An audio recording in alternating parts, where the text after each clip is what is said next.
Hello friends, in the series on the income tax cases, today we will discuss an issue which is related to the disallowance of some expenses which are incurred in a business in which some part of the business is illegal. Like in the present case, the assessee was doing some iron ore and mining business. He was doing this mining in excess to the limits, so that part of the mining was illegal. The question before the Karnataka High Court in the present case was that whether the expenses incurred, whether in the form of mining expenses or the transportation expenses for that illegal mining business, can be allowed under section 37 or not. This issue has been taken up by the Karnataka High Court in the case of Principal Commissioner of Income Tax versus Ublapuram Mining Company Private Limited, and this case is reported in 471 ITR at page number 1. The date of the judgment is 17th March 2023. In the present case, the assessee was in the business of iron ore and mining. Some part of the business of the assessee was illegal in the sense that the assessee was doing mining in excess of the prescribed limits. During the assessment proceedings, according to the assessing officer, the assessee has incurred heavy transportation expenses, and these transportation expenses were given to various transporters who in the statement recorded by the revenue have admitted that they have not done this transportation or they have not received that amount. So on the basis of that statement, the addition was made in the hands of the assessee. Apart from that, the assessee has incurred mining expenses that were disallowed by the assessing officer by attracting the explanation 1 to section 37.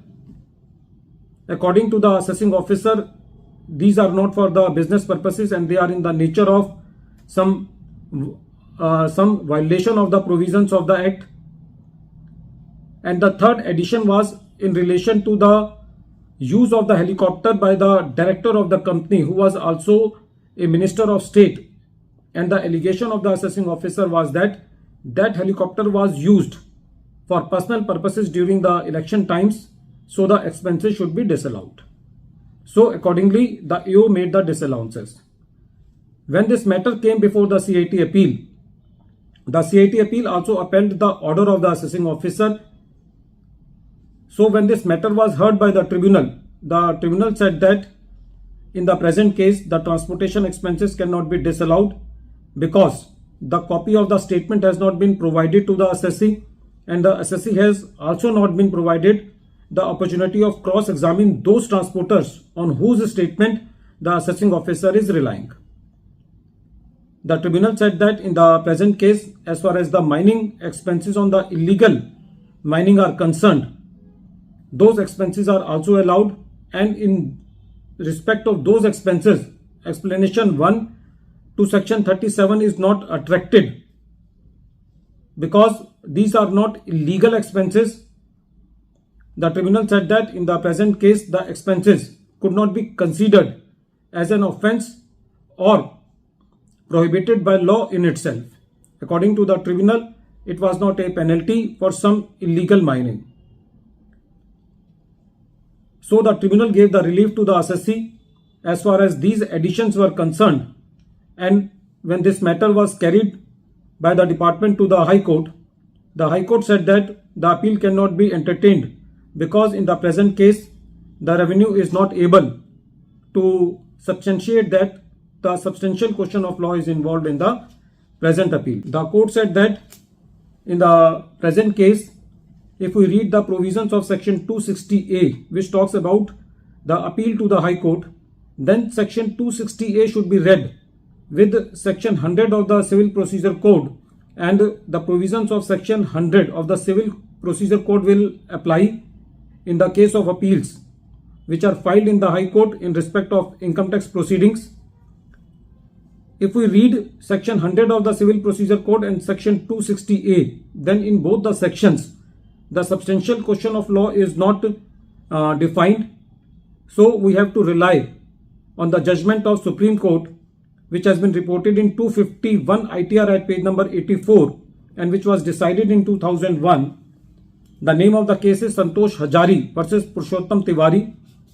In that case, the court said that the word substantial qualifies the question of law. It means a question having substance, essential, real, or sound worth, importance, or considerable. According to that judgment, substantial question of law need not necessarily be a question of law of general importance. The court said that it must be debatable, must have material bearing on the case.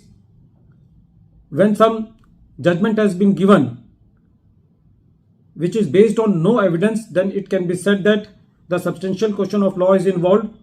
When relevant admissible evidence have not been taken into consideration, in that case it can be said that the substantial question of law is involved. And when legal provisions have not been applied in appreciating the evidence or evidence have been misread, in that case also it can be said that there is substantial question of law. But in the present case, none of these things are there. So the appeal of the revenue is dismissed on the ground of missing of substantial question of law.